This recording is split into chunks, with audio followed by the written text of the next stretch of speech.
Halo guys, kembali lagi di podcast volume sekian bahasa teknisi. Kembali lagi bersama saya, kembali lagi bersama application engineer yang sangat-sangat sering muncul di video-video Tridinamika, yaitu Rasino Setiawan. Karena ada efek gitu deh. Kembali lagi bersama saya, Farhan Ibrahim, yang akan membawakan acara ngobrol ini, podcast bahasa teknisi volume sekian, yang mana tetap masih menggantikan Pak Cipto. Karena di podcast kemarin, Pak Cipto, review dulu, waktu itu di review produk GL240, THT70, Pak Cipto lagi studi banding di Guam. Kemungkinan sama manajemen podcast dia dipecat kayaknya. Nah iya, karena udah nggak ada waktu lagi untuk podcast kita gitu kan. Cuma terakhir ini nih kemarin katanya udah perjalanan pulang dari Singapura nyebrang. Dari Singapura nyebrang ke Batam, masih jalan kaki. Pakai getek, nggak pakai getek dong. Pakai getek, oke. Cuma kabar yang beredar pada saat ini adalah dia udah sampai di rumahnya, tapi capek jalan dari Guam ke sini jalan kaki kan gitu. Jadi dia perlu istirahat. Mudah-mudahan di next video Pak Cipto udah bisa bergabung di sini. Iya. Gitu. Oke, guys, melanjuti dari podcast yang sebelumnya bicara tentang kualitas udara.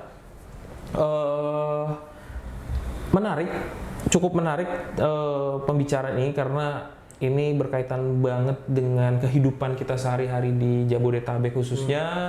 Gitu. Apalagi kita juga bergerak di bidang environment, lingkungan, kayak kualitas, ya monitoring kualitas udara, monitoring gas dan lain-lain gitu lah. Seperti yang teman-teman bisa lihat nih di belakang nih ada banner yang sebelah sana, itu ada biogas.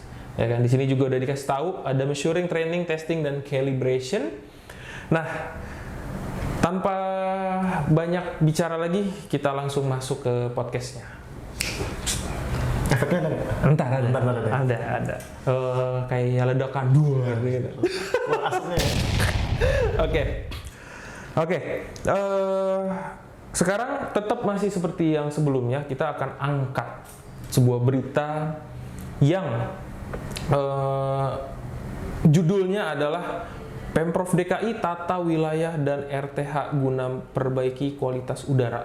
Nah, ini salah satu berita yang akan kita bahas dengan Mas Iwan ya, seperti biasa engineer. Nah, sebelumnya RTH itu apa sih, Mas? Yang rumah tangga ya, bukan ya? Bukan rumah tangga hewan, bukan.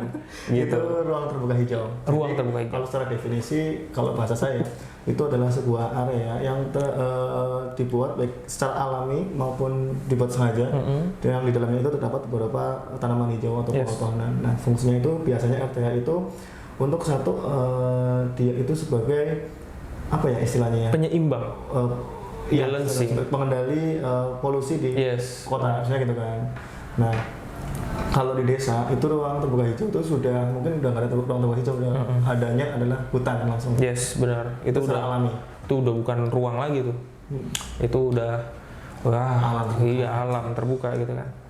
Oke, RTH jadi adalah sebuah tempat baik itu alami maupun dibuat oleh pemerintah gitu ya. Ya mungkin kalau dicontohin, kalau di Jakarta ya mungkin taman ya, taman-taman kecil gitu-gitu kan. Bukan taman lawang. Nah, kalau taman lawang itu malam-malam. Oke, nah, jadi menarik juga untuk masalah RTH, Mas Iwan, karena memang untuk di Jakarta RTH memang tidak terlalu banyak. Mungkin di pusat agak kurang ya, tapi kalau di pinggiran mungkin masih banyak gitu. Nah, emangnya adanya banyak RTH itu akan berdampak bagus kepada udara, Mas? Tentu kalau jumlah itu seimbang. Jadi antara RTH yang dibangun dengan area yang terbuka tanpa adanya pepohonan. Misalnya gini, kalau di ibu kota itu kan lebih luas, kayak gedung-gedung, bangunan, kemudian kayak jalan tol gitu kan. Nah, itu kan secara umum untuk ruang terbuka hijau itu ada. Nah, ruang terbuka hijau itu bisa dijadikan sebagai cara atau solusi untuk menurunkan atau menekan angka polusi udara di perkotaan. Cuma kan kalau kita hanya membuat 1 atau 2 atau 3 di Jakarta kayaknya kurang cukup ya. Yes, benar. Nah, harusnya ada program sinergi ya dari pemerintah dengan swasta yang pastinya dalam pembangunan skala besar itu harus berbasis seperti green building atau eco home seperti itu. Nah, kebayang nggak sih kalau di gedung-gedung itu ditanamin kayak mungkin taman kecil atau di atas gedung dikasih pohon anggur atau semacamnya. Enak gitu. Iya. Kalau lagi istirahat comel. Metik. Iya, benar gitu. Nah, kan aktualnya di Jakarta itu kan kalau gedung ya gedung sekedar seperti benda mati gitu, tanpa adanya dibalut dengan lingkungan. Maksudku adalah kalau di Cina itu kan contohnya tuh banyak gedung-gedung yang berbasis green building ya. Jadi walaupun tuh gedungnya tetap ada seperti ruang hijaunya. Nah, itu bagus seperti itu. Cuma kalau untuk area Jakarta areanya sangat terbatas. Sangat sempit. Jadi kalau dibuat RTH juga kayaknya kurang optimal. Karena emang di dekat rumah juga Mas, itu ada emang RTH, tapi memang ya kondisi dikit ya, kecil gitu. Jadi ya tetap aja dengan banyaknya kendaraan bermotor, asap dan lain-lain, ya enggak membalancekan polusi itu juga gitu loh ya kan. Jadi sebanyak apapun RTH kalau tidak dibarengi dengan kesadaran diri itu kan susah. Nah, benar. Jadi betul banget tuh. Kesadaran diri, betul. Iya, karena gini, kalau kita RTH-nya banyak tapi penambahan kendaraan bermotor itu yang berbahan bakar fosil masih banyak gitu kan. Benar. Tiap hari bertambah. Ya sama aja bohong. Benar. Sedangkan gini, angka penambahan kendaraan sama angka pembangunan terutama untuk RTH itu perbandingannya sangat jauh. Nah, lebih pesat angka penambahan jumlah kendaraan. Ya, makanya harusnya pemerintah itu lebih aware terhadap program-program contoh beralih ke kendaraan listrik. Itu kan lebih ramah lingkungan. Dan dibukanya banyak RTH gitu kan, taman-taman yang dibangun lah gitu ya.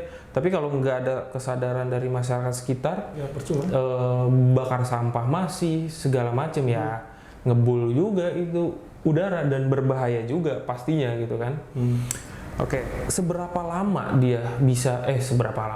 cepat dia bisa memulihkan kualitas udara yang udah buruk begini gitu loh? Apakah pada 2 minggu setelah dibangun atau itu jangka panjang atau apa gitu loh? RTH ini sebenarnya program jangka pendek apa jangka panjang sih? Dampaknya dia gitu. Sebenarnya gini, kalau RTH itu sebenarnya tidak bisa langsung dipakai. Kenapa? Karena ketika RTH dibuat, katakanlah di sektor A yang notabene bekas tempat buangan sampah atau bekas gedung yang terpakai terus dibikin RTH kan, ketika kita menanam sebuah pohon kan nggak langsung dia hidup ya.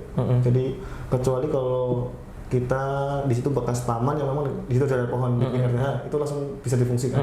Nah, jadi ketika yang buatan itu ya harus dari tanaman itu harus sudah jadi dulu baru dia bisa berfungsi. Karena kan fungsinya RTH itu adalah agar oksigen yang ada di kota itu terserap oleh tumbuhan seperti itu. Iya sih, benar sih, karena ya kalau yang buatan kan ya pastinya nunggu jangka panjang. Betul. Gitu ya. Kalau misalkan dibuat RTH-nya sekarang ya mungkin 5 tahun ke depan baru setidaknya bisa kita lihat gitu loh ya kan. Apakah RTH itu sudah baik mengoptimalkan kualitas udara yang rendah gitu ya, ataupun malah semakin hari ya semakin parah karena ya tidak adanya kesadaran diri. Emang sih mau dibikin sebanyak apapun RTH, mau gimana pun caranya, kalau kesadaran kita sebagai masyarakat gitu ya masih bakar sampah, masih ya tidak beralih ke kendaraan umum misalkan gitu ya. Ya gimana gitu. Nah, Mas Iwan udah pakai kendaraan umum belum? Kendaraannya kebetulan kalau ke arah kantor itu belum terjangkau sih Mas. Jadi lucu gitu kan. Nanti itu saya juga mau ke Pak Cipto nih, dari depan Gading itu turun angkot langsung jalan kaki jauh lagi. Betul banget. Nah itu Itu sih juga jadi masukan ya kepada pemerintah ya. Karena untuk segi transportasi umum tuh hanya membatasi area tertentu saja. Yes, benar. Kalau di tengah kota sih memang iya. Jujur untuk di tengah kota seperti Jakarta Pusat, mungkin selatan timur itu banyak sekali busway udah integrasi dengan angkot-angkot Jaklingko gitu-gitu. Tapi kan untuk yang di Tangerang, untuk yang di Bekasi belum tentu. Gitu. Untuk di Gading Serpong kayak gini aja ya di depan kantor kita jarang sekali angkot lewat gitu kan, gitu. Bahkan ya ujungnya ya kita naik Gojek gitu kan, naik ojol lah gitu ya kan. Sebenarnya ojol itu juga bukan kendaraan umum sih. Nah, sama itu juga gitu ya, itu tetap kendaraan bermotor juga kan, gitu loh. Ya walaupun busway juga, tapi kan skalanya busway gede, tapi diisi banyak gitu. Nah, itu kan pentingnya di situ sih. Nah, yang penting kan gitu loh.